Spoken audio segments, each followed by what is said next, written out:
회복 은혜를 덧입는 삶, 오늘 6번째 시간입니다.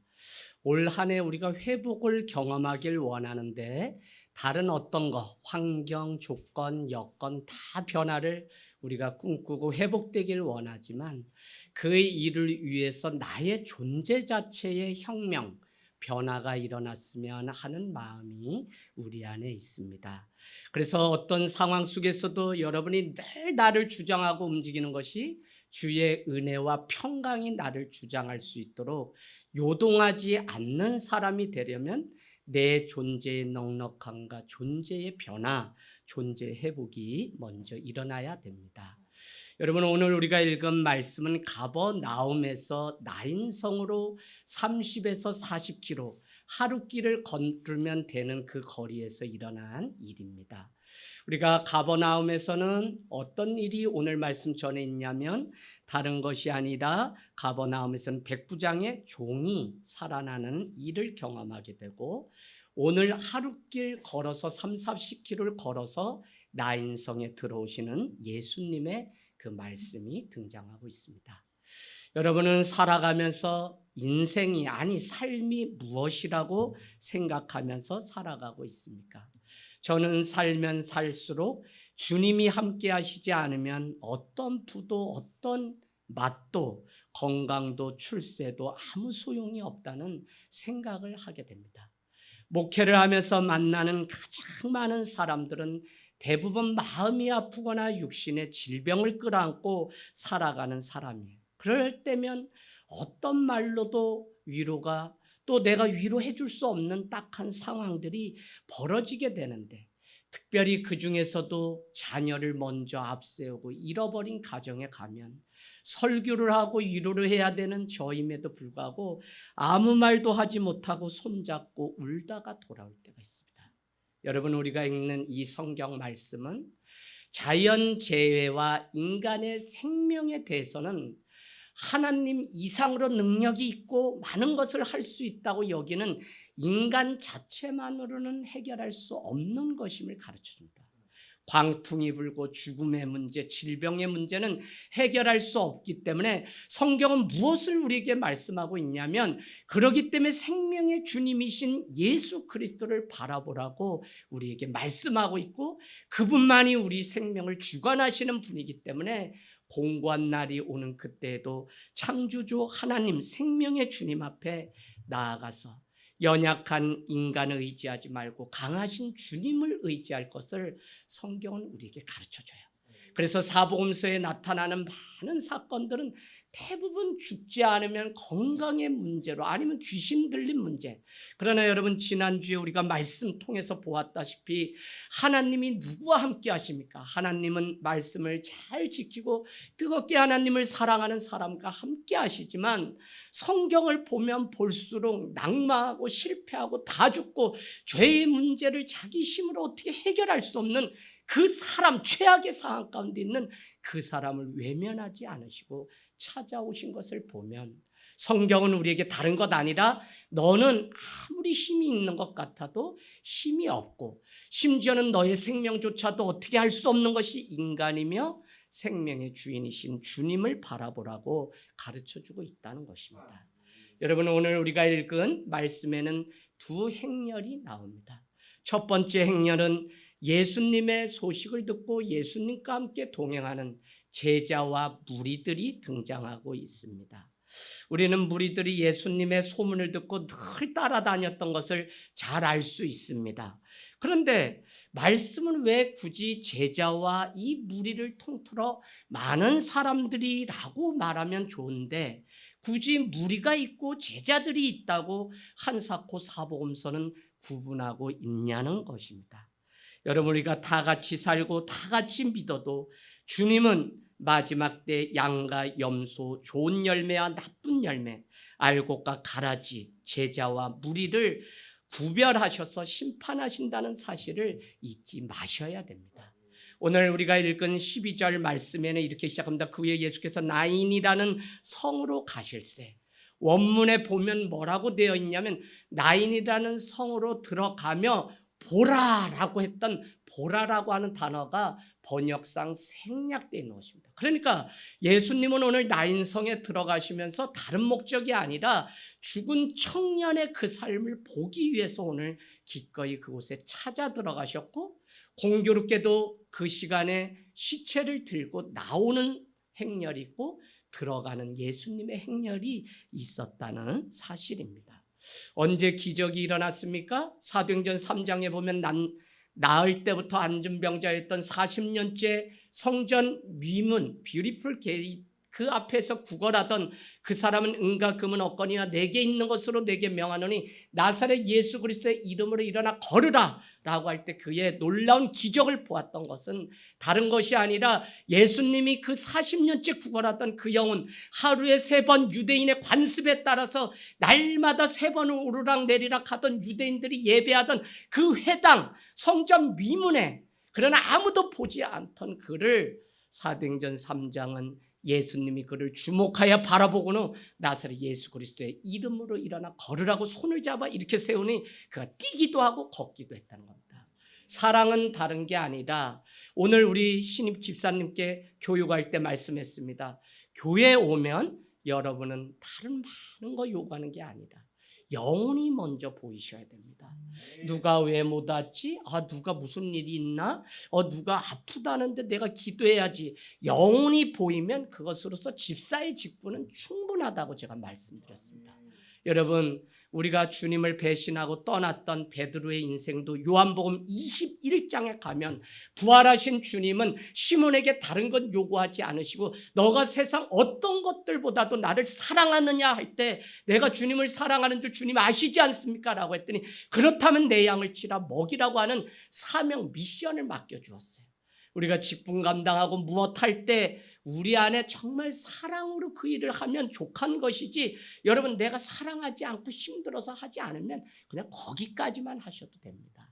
다만 주님이 나를 십자가에 달려 돌아가시기까지 사랑하신 그 사랑을 기억할 때 우리는 사랑할 수 있는 것이지 내 능력으로는 아무것도 사랑할 수 있는 게 없어요. 저도 날마다 죄를 짓습니다.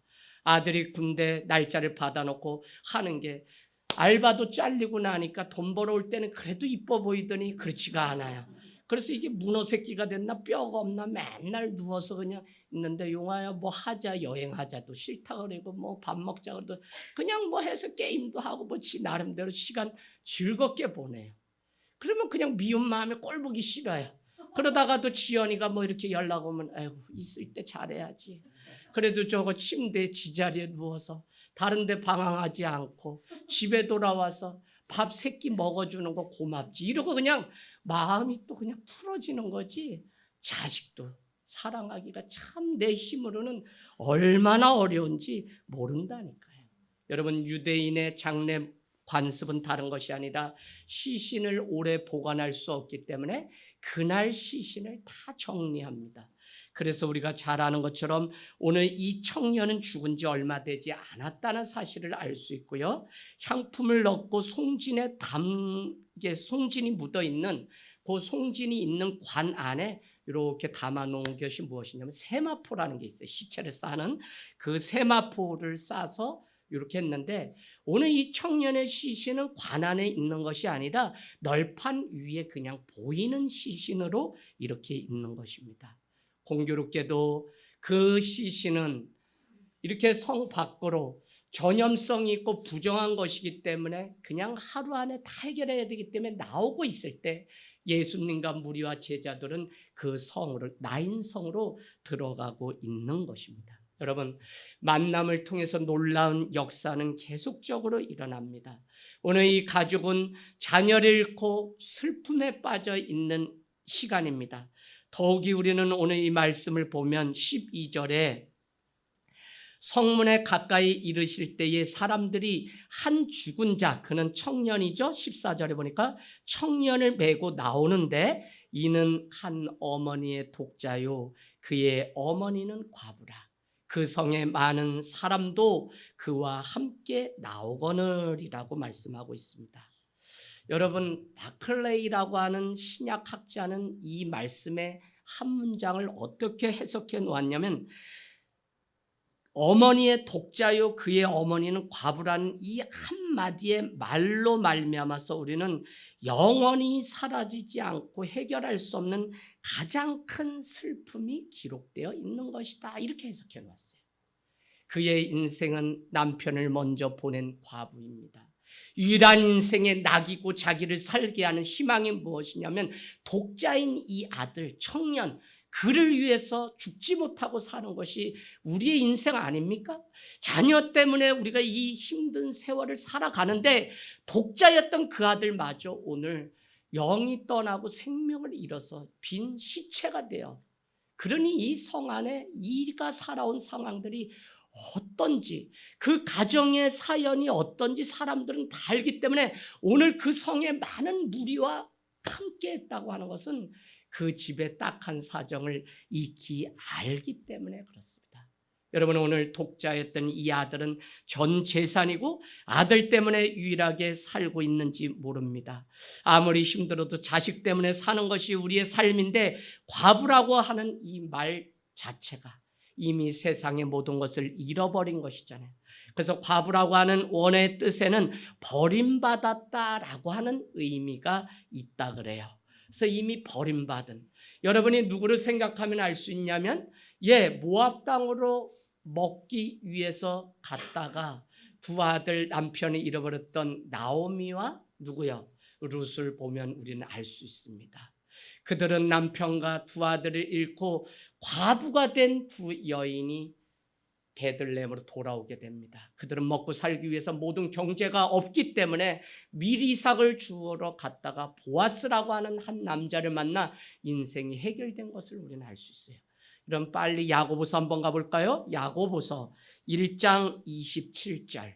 야고보서 신약입니다. 1장 27절. 여러분이 생각한 정결과 경건의 의미가 완전히 바뀌게 될 것입니다. 1장 27절. 야고보서 1장 27절. 우리 몇 페이지입니까? 네, 370페이지. 우리 같이 한 목소리로 1장 27절 읽겠습니다. 시작. 하나님 아버지 앞에서 정결하고 더러움이 없는 경건은 곧 고아와 가부를 그 환난 중에 돌보고 또 자기를 지켜 세속에 물들지 아니하는 것이니라. 아멘. 여러분, 오늘 하나님 아버지 앞에서 정결하고 더러움이 없는 경건은 다른 것이 아니라 고아와 과부를 돌보는 것이라고 성경도 말씀하고 있습니다. 왜요? 고아와 과부는 자기의 모든 것을 다 잃어버렸기 때문에 우리가 정말 정결한 삶을 살아간다고 하면 그 두 사람에 대해서는 놓치지 말고 내 친족, 부모같이, 형제같이 여길 때 우리는 경건한 자요 정결함을 잊고 살아가는 자라는 의미가 있습니다. 여러분이 있어야 될 것이 없는 부재의 그 아픔은 얼마나 큰지 몰라요. 더구나 사람을 잃어버렸다는 것은 너무 괴롭습니다. 저도 살아오면서 많은 사람들을 떠나보내고 집안 안에도 많은 일들이 있었지만 참 있어야 될 아들이 없다는 게, 아들인 같은 형제는 우리도 명절 되면 얼마나 마음에 괴로운지. 그러나 말 못하는 어머니, 아버지의 그 심정은 얼마나 더 하시겠어요. 여러분, 살면서 최고의 고통이 뭐냐면 있어야 될 사람이 없는 것. 차라리 돈 이런 게 문제가 아니라 있어야 될 사람이 없는 그 부재. 그래서 오늘 이 독자였던 아들을 잃어버린 과부였던 이 여인의 슬픔은 이루 말할 수 없는 슬픔이었다는 것입니다. 과부는 아무 이유 없이 하루아침에 남편과 아들을 잃었던 것 같습니다.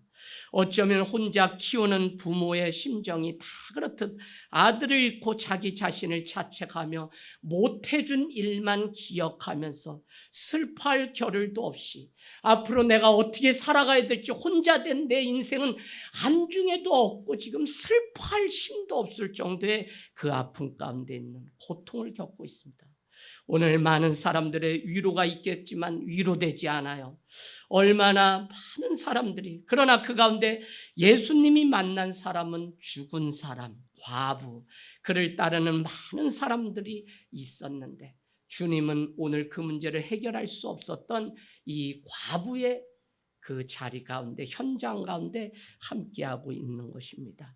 그의 딱한 사정을 사람들이 많이 알기 때문에 12절은 성에 많은 사람도 그와 함께했다고 말씀하고 있습니다. 그 가정의 오랜 아픔이 무엇인지 알기 때문에 이와 같이 할 수 있었을 것입니다. 13절, 14절. 오늘 우리는 드디어 아무 말도 할 수 없고 아무 위로도 할 수 없는 그곳에 예수님이 찾아오셨다는 사실이 얼마나 놀라운 역사인지.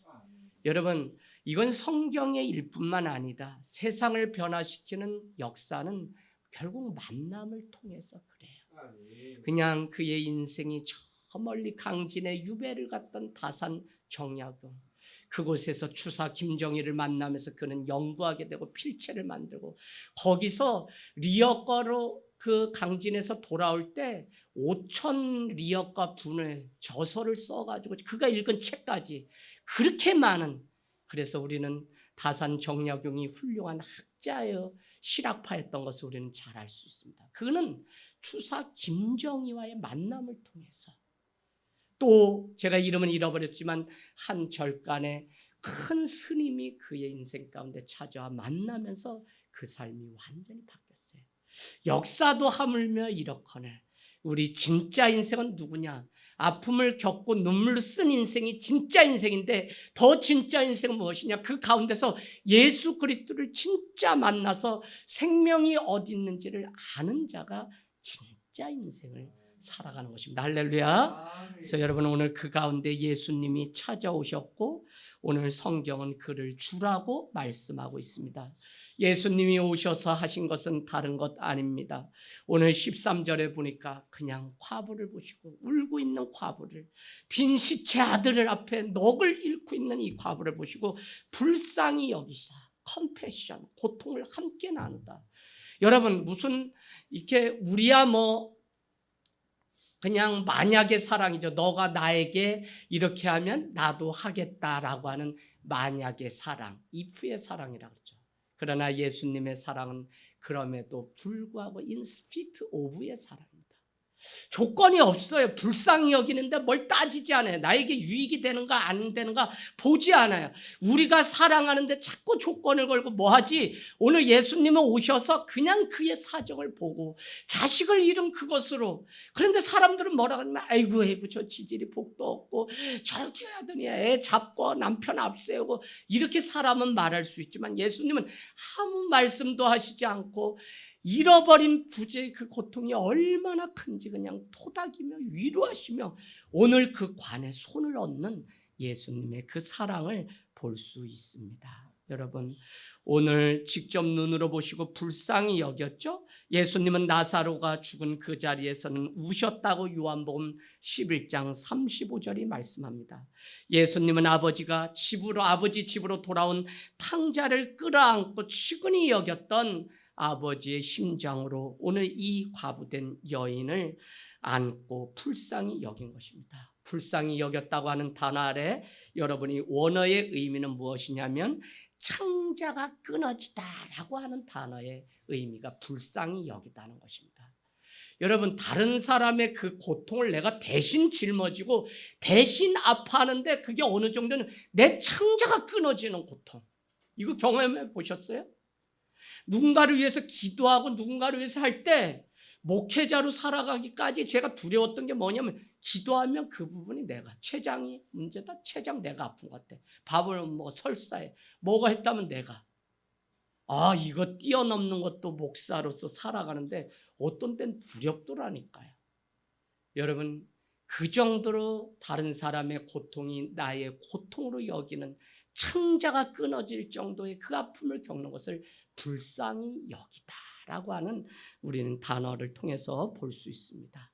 저도 교회를 사랑하는 이유가 있습니다. 내 아픔을 가장 오랜 시간, 가장 마음을 다해서 함께해 주었던 곳이 교회입니다.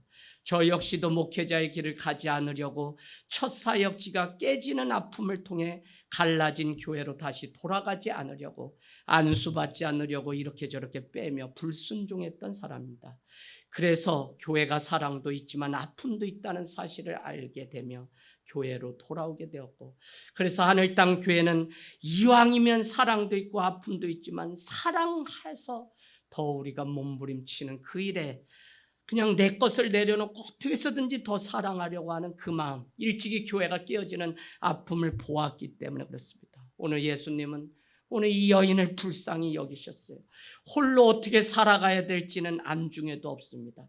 창자가 끊어질 정도의 고통을 대신 짊어지시는 예수님의 이 사랑을 우리가 경험할 수 있습니다. 여러분, 많은 일도 위로의 자리에 가는 것이 목사가 하는 일이고, 오늘 직분을 받은 디아코노 먼지 티끌이라고 여겼던 아브라함이 감히 티끌 같은 나라도 주님 의인 한 명을 찾으면 소돔과 고모라 멸망하지 않겠다는데, 티끌 같은 나라도, 티끌이 뭐냐면 바로 집사라고 하는 디아코니.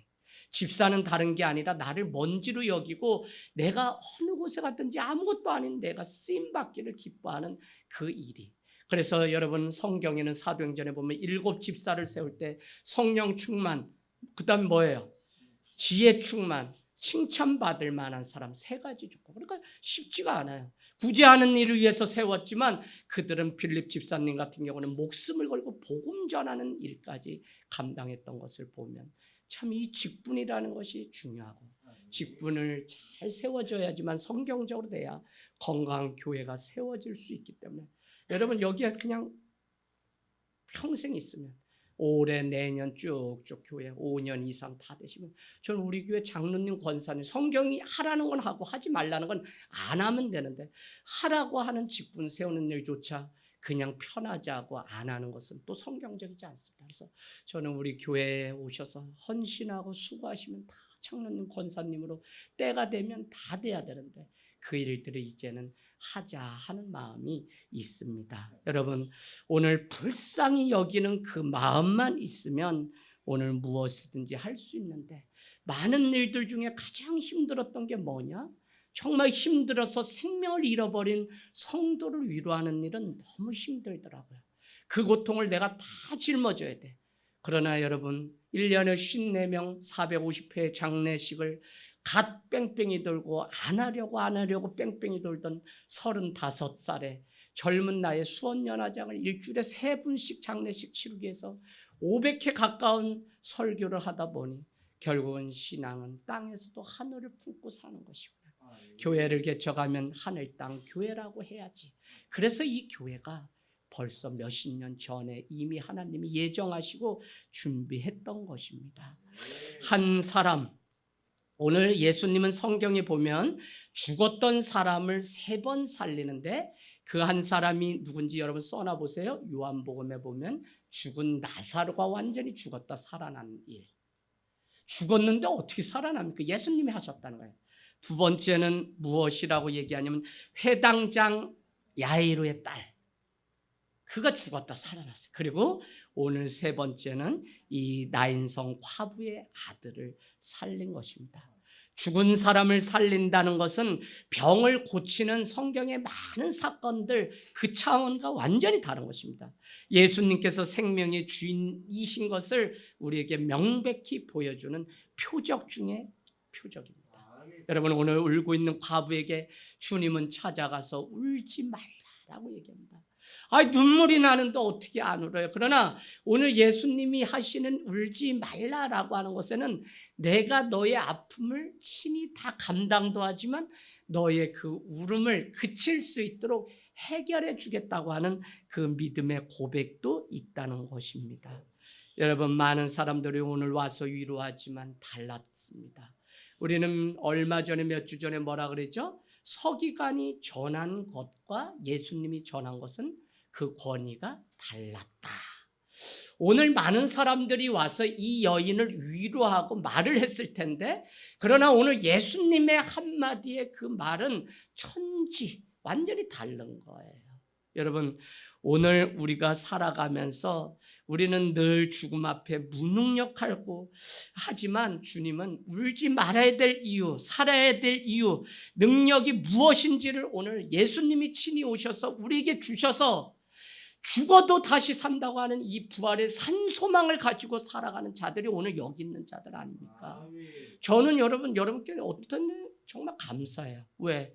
코로나를 보내고 나도 여전히 있어야 될 그 자리를 잊고 또 뭐 어느 자리에 있든지 교회를 걱정하고 마음을 보태는 그 마음들을 보면 참 하늘 땅 교회, 작지만 강한 교회, 영향력으로 남는 교회로 끝까지 갔으면 하는 마음이 마음 가운데 더 있습니다. 여러분, 여인을 따르는 수많은 사람들이 줄 수 없었던 그 위로를 오늘 주님은 주시려고 가까이 가사 그간의 손을 대시니라고 주님이 그 여인을 향해서 오늘 죽은 청년을 향한 긍휼하심이 무엇인지 보여줍니다. 원래 우리가 잘 아는 것처럼 유대인들은 시체에 손을 대지 않아요. 왜요? 부정한 것이기 때문에 그렇습니다. 그래서 하루 안에 이 시체를 다 정리해서 장사를 지내야 됩니다. 그런데 오늘 예수님의 긍휼은 유대인이 수천 년 지켜왔던 그 규례를 뛰어넘는 사랑을 보여주었다는 것입니다. 때로 여러분, 우리 또 왜 어렵습니까? 때로는 나는 주고 싶어요. 나는 이렇게 해주고 싶어요. 그런데 세상이 살아가는 이치가 그게 아니라는 거예요. 이렇게 하면 자식 새끼 망한다는 거, 뭐 하면 망한다는 거, 이건 해줘도 쏟는 거라는 거예요. 너무 많은 것이 있기 때문에 우리는 정작 성령이 우리에게 감동을 주어도 한 번 더 영혼을 믿고 기다려주는 이 일을 하지 못할 때가 얼마나 많은지 몰라요. 이게 뭐 저의 말이 아니라 회사에 나가서 날마다 직장 가운데 동료들을 만날 때마다 부딪히는 게 뭐냐면 믿을 수가 없어요. 신뢰가 안 가요. 사랑할 수 없어요. 그냥 사장 대 그냥 직원의 관계는 될 수 있어도 정말 자기의 종을 귀하게 여겨서 죽었던 그 사람, 백부장의 그 종을 데리고 가서 예수님 고쳐주세요 했던 그 사랑이 없는 거예요. 그는 그 민족을 사랑하고 그 종을 사랑하고 그 회당을 지어주는 이 일들을 우리는 이미 백부장을 통해서 알지 않습니까? 여러분, 정말 우리 안에 많은, 그래서 이레이저 지저스라고 하는 말을 여러분 놓치지 마세요. 교회는 점점 더 이 담을 헐고 점점 더 이 차별, 이 세상이 정해놓은 것을 헐지 않으면 아무도 교회 오지 않아요. 어젯밤에도 전화를 받았어요. 이래서 한두 명밖에 없는 교회에 자녀가 나가는데 목사님, 거기는 교회 아이들이 몇 명이나, 예, 20, 30명은 늘 모입니다.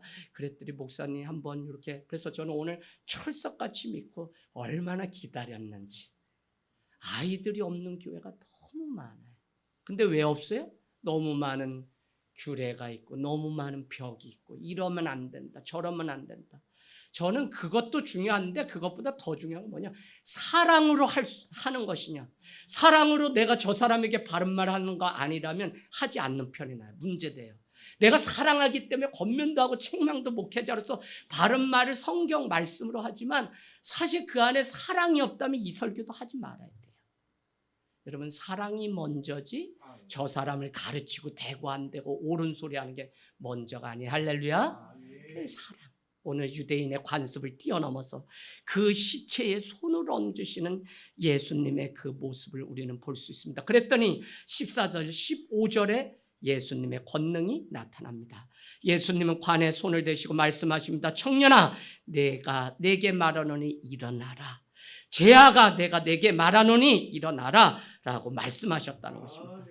예수님의 말씀에는 권위가 있고 힘이 있었습니다. 죽음도 예수님의 말씀에 순종하였고요. 죽음이 이 청년을 먹이로 삼키려고 할 때 예수님은 생명의 주인이 나라고 하는, 자기 자신이라고 하는 사실을 선포한 것이 뭐냐? 청년아, 내가 내게 명하노니 일어나라. 사단에게 빼앗길 수 없다는 겁니다. 오늘 마귀가 이 영혼들을 술에 싣고서 죽은 시체처럼 데리고 성문 밖으로 나가는데 예수님은 그렇게 할 수 없다는 거예요. 저 사람은 나의 자녀고 내가 한번 택하여 정한 영혼은 내가 놓칠 수 없다고 하는 그 마음으로 청년에 일어나 걸으라는 것입니다. 할렐루야. 오늘 우리를 향해서도 주님은 동일한 마음으로 일어나 걸을 것을 명령하시는데 그것은 다른 것이 아니라 우리를 긍휼히 여기시는 주님의 그 마음. 오늘 회복되었어요. 올해 회복, 은혜를 덧입는 삶. 은혜를 덧입으면 회복되고 죽음까지도 오늘 긍휼히 여기시는 주님의 사랑으로 회복되어서 결정적인 사건 오늘 한번 볼까요? 여기에 이렇게 나옵니다. 15절, 죽었던 자가 일어나 앉고 말도 하거늘 예수께서 그를 어머니에게 주시니. 여러분, 죽은 시체와 어머니의 간극은 이미 몸이 다 굳었기 때문에 어찌할 수 없어요. 그런데 그가 일어나서 안고 말도 하는 기적이 일어납니다. 생명의 주인이 주님이심을 우리에게 알려주는 동시에 끊겼던 관계가 예수 그리스도의 그 긍휼히 여기시는 그 사역을 통해서 오늘 다시 관계가 이어지고 다시 살아있는 이 아들을 부모에게 돌려주는 것입니다. 여러분, 우리의 자녀들, 우리의 아이들 살릴 수 있는 방법은 어머니가 하나님의 긍휼하심을 잊는 거예요. 내가 주님 앞에 나와 왜 기도하고 왜 예배하냐 할 수 없죠. 그럼에도 하는 이유는 무엇이냐면 그 기도 소리를 자녀가 들어요. 내 인생의 발자국을 부모가 교회 성전에 와서 기도하는 그 찍힌 발자국을 따라 누가 오냐? 자녀가 뒤따라오게 돼 있어요. 할렐루야. 그래서 우리는 알아주든 알아주지 않든 늘 기도하면 자녀를 하나님께, 부모에게 생명이 되어서 돌려주는 일들이 있습니다. 성경 말씀은 우리에게 다른 것이 아니라 예수님만이 길이요 진리요 생명이라고 가르쳐주고 있습니다. 에베소서는 우리에게 이미 허물과 죄로 죽었던 우리라는 거예요. 사단은 이미 죽었던 우리를 계속 성 밖으로 장사 지내려고 끌고 가고 있어요. 어디서? 교회에서. 야, 요새 코로나 기간에 무슨 예배야. 아유, 그러다 너 정말 죽을라 그래. 코로나 걸려서 죽은 사람 많아. 뉴스에 나오는 거 봐. 옆집 사람도 죽었대요. 죽었대요. 그러다 보니까 올해처럼 독감에 예민한 적도 사실 없어요. 근데 여러분, 점점 이렇게 될 것 같아요. 여러분, 오늘 분명한 것은 길이요 진리요 생명은 예수님께 있습니다. 사나 죽으나 우리는 주님을 바라보면 주님이 꺼졌던 우리의 심령 위에 생기를, 이 원리를 모르니까 그저 앉아 있어도 예배를 드려도 송장같이 그냥 회처럼 무덤같이 앉아 있는 게 그게 안타까운 것이지, 여러분 정말 생명의 말씀 복음이 내 삶을 움직이도록 맡겨놓으세요. 뭐가 잘해서 오늘 우리는 긍휼을 맛본 삶을 살아가길 원하고요. 16절 17절은 삼중감동의 목회를 하는 하늘 땅교회는 한 사람이 내가 감동을 받고 그 감동을 나누면 감격이 되고 그것을 보시고 하나님 감복하시는 사복음세 삼중감동의 목회를 하늘 땅교회는 한다고 말씀드렸는데, 오늘 보세요. 모든 사람이 두려워하며 하나님께 영광을 돌렸다. 거기에 무리들까지도 같이 갔는데 오늘 죽었던 사람이 살아나는 이 명백한 기적을 보고는 교회가 지금 이 일을 감당해야 된다니까 같이 죽어가는 게 아니라, 그래서 이 일을 보여주었더니 모든 자들이 그러고는 예수를 향해서 큰 선지자라고 오늘 말씀하며 그들이 주 앞에 돌아오는 이 놀라운 일들을 봅니다. 말씀을 마치면서 오늘 어떤 문제를 가지고 주님 앞에 여러분은 나오셨어요? 혹시 가장 어려운 때에 믿음 대신 하나님의 사랑에 대해서 의심하고 있지 않습니까? 그러나 여러분 잊지 마셔야 되는 것이, 우리 삶으로는 아무 소망이 없고 누구나 이 땅 가운데 살아갈수록 피할 수 없는 고통은 반드시 있다는 것을 우리 먼저 인정해야 돼요. 하지만 저와 여러분의 슬픔과 고통이 무엇인지 주님이 아신다는 사실 때문에 오늘 주님이 오셔서 울지 말라라고 하는 그 위로가 나에게 들려지는, 지금 너가 겪고 있는 그 일이 죽음이 끝이 아니라 다시 살릴 수 있다고 하는, 너의 고통의 자리 가운데 주님이 함께 하신다는 그 사실을 우리가 인정하는 이 믿음. 더구나 고통 가운데 있는 이 자리에서 나는 죽어도 다시 사는 영원한 생명을 준비하고 있는 자인지 복음 앞에 내 믿음을 다시 한번 점검하고 세워질 수 있는, 그래서 이 고통은 가시는 왜 있냐? 우리가 연약할 때 강해진다는 것은 다른 것이 아니라 연약할 때 의지할 분이 하나님밖에 없기 때문에 그분을 붙잡고 승리하기 때문에 강해지는 거예요. 그래서 여러분, 내가 그냥 마음 가운데 늘 하루 살면서 하나님이 어디 계셔? 어제도 목사님이 찾아오셔서 개척하고 힘들다고 막 목사님 계시나 해서 제가 했어요. 하나님이 왜 나만 죽게 했네? 그러지, 개척하면 밤에 우는 뻐꾸기도 야 재하가 왜 하고 많은 일 중에 개척은 왜 했니? 죽으려고 했니? 이렇게 다 들리는 게 우울증이 오고 공황장애가 찾아오는데, 목사님이 어제 토요일 일찍 말씀 준비 안 되는지 찾아오셨어. 들어봤더니 죽겠다는 거예요. 여러분, 의심하지 마시고 울지 말라고 하는 주님 앞에 나아가 보십시오. 예수님 왜 나를 돌보지 않습니까? 예수님 나의 소원 안 들어주실까? 사랑이 없으시네요 라고 생각할 수 있지만 그렇지 않습니다. 성경은 우리에게 자기 아들을 아끼지 아니하시고 우리 모든 사람을 위하여 내주신 이가 어찌 그 아들과 함께 모든 것을 우리에게 주시지 않겠느냐고 말씀합니다. 주십니다. 생명의 주님을 바라보고 회복되는 저희의 삶이 되길 주님의 이름으로 축복합니다. 아멘.